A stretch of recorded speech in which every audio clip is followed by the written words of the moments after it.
Picture this: Oliver Burkeman sits in a cozy London pub watching the clock tick. He knows something unsettling. Your life is roughly 4,000 weeks long. That's it. Yet you're scrambling to cram in hundreds of important tasks, juggling endless to-do lists, and chasing efficiency like it's the secret to happiness. But what if all that busyness isn't the answer? What if the key is in learning to say no, embracing your limits, and daring to live differently? That's the twist Burkeman teases, and it turns everything you thought about time management on its head. Let's start with the trap we're all stuck in: time pressure. It's that suffocating feeling that there's never enough time, that each moment slips past like smoke. Burkeman shines a light on why this modern anxiety rules our minds, and how it's a trick. Burkeman opens with a stark calculation. If you live to 80, you get roughly 4,000 weeks. That's your entire stockpile, your whole runway. The reality is brutal. No matter how you slice it, time is non-renewable. He recalls a friend who tried obsessively to save time by multitasking, only to end up exhausted and empty-handed. That realization, the finite clock ticking louder than the endless to-do, sets the stage for everything. Think of time like a leaky bucket. You try to speed up pouring water in, but the holes mean you lose much before it fills. The efficiency paradox shows working faster and cramming more actually increases pressure and stress. Like running on a treadmill that keeps speeding up, it's effort without progress. Burkeman's vivid analogy helps you see why traditional productivity hacks fail, because you're fighting a losing war against a relentless, finite resource. The magic twist: embracing limits isn't defeat, it's freedom. When you accept 4,000 weeks as your boundary, you stop chasing impossible ultimatums. You pick what truly matters. Burkeman shares stories of people who shifted from frantic busyness to deliberate living and felt a strange new relief. Surrendering control liberated their time, not shrinking it. The paradox of limitation becomes your pathway to meaning. Now Burkeman zeroes in on the popular lie, that you can do it all. This myth is a siren leading you into exhaustion. He challenges the cult of endless productivity, revealing why the chase for done is mostly a trap. Burkeman recounts meeting Sarah, a corporate lawyer whose never-ending task list was her daily prison. Despite working 70 hours a week, she felt she never got done. She confessed to feeling like a hamster on a wheel, constant motion but no arrival. It's a haunting real-life illustration of the productivity myth. The goal isn't finishing everything, because there's always more, but living with purpose inside limits. Here's a twist: perfectionism is a subtle form of procrastination. Imagine polishing a single sculpture endlessly while a gallery waits for new pieces. The relentless polish delays the reveal. Burkeman explains this mechanism: trying to do things perfectly can freeze you. Instead of creativity and action, you get inertia. This insight flips the script on why waiting for perfect never works. Rebellion is choosing what not to do. When Sarah started ruthlessly pruning her tasks, focusing on a handful that matched her values, she reclaimed energy and joy. That's the transformation Burkeman champions. Real productivity isn't about 100% completion, but about fierce prioritization. In that space, freedom and focus bloom, making your 4,000 weeks genuinely count. Burkeman invites you to a counterintuitive mindset. Instead of fighting your limits, embrace them. This section shakes the anxiety around time scarcity and paints a richer picture. Your constraints are secret allies.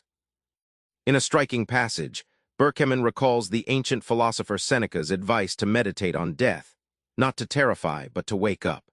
By recognizing our limits, we become fully alive. One of Burkeman's friends adopted this mindset after a health scare and described feeling a calm he'd never known, freedom inside finitude, like realizing the chains were forged by his own denial.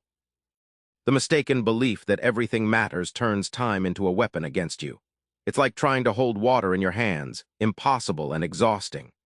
Burkeman explains this with stunning clarity. Not all tasks or worries deserve your time. Trimming what's meaningless isn't selfish, it's sanity.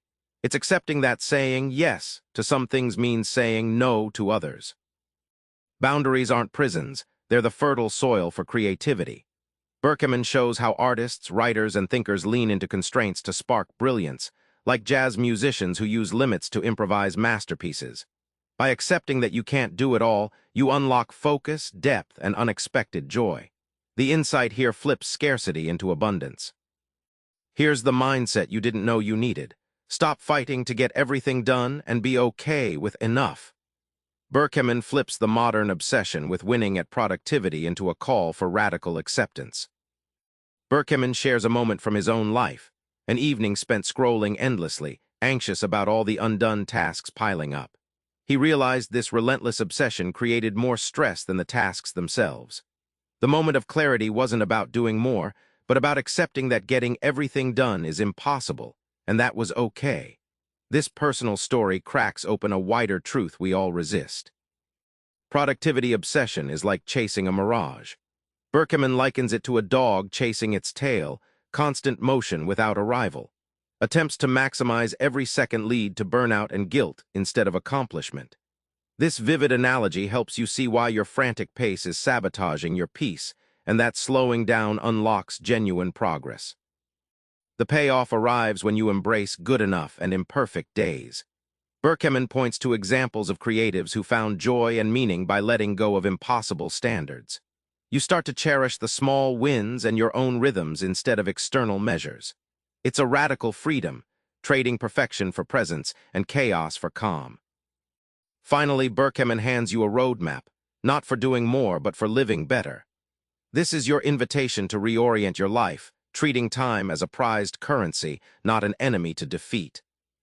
Burkeman tells the story of Maya, a teacher who felt overwhelmed balancing work and family. After reading 4,000 Weeks, she began listing what truly mattered: her kids' childhood, health, and personal growth. This clarity let her say no to extra projects guilt-free. Her days became richer, not fuller. That sharp priority definition became her daily compass. Saying no is an art Burkeman urges us to master. He shares a scene where a friend declined a career-boosting meeting to attend a hospital visit instead. This simple act reshaped her sense of agency over time. Saying no isn't rejection, it's your way of shepherding life's scarce resource. Think of it as a shield, not a sword. Rituals anchor your awareness of time. Burkeman encourages daily and weekly routines that mark transitions: morning coffee, evening walks, weekly reflections.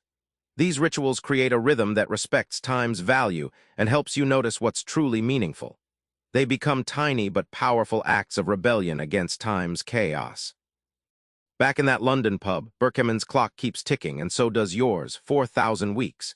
You started frantic with endless tasks, but now you see the paradox. Embracing your limits, saying no, and accepting imperfection isn't giving up time, it's reclaiming it. Try this today. Pick one task you'd normally do just because and say no. Feel the strange relief. Let that be your first step toward a life that's not about squeezing more in, but about making what you do truly count. Subscribe for more book summaries like this one.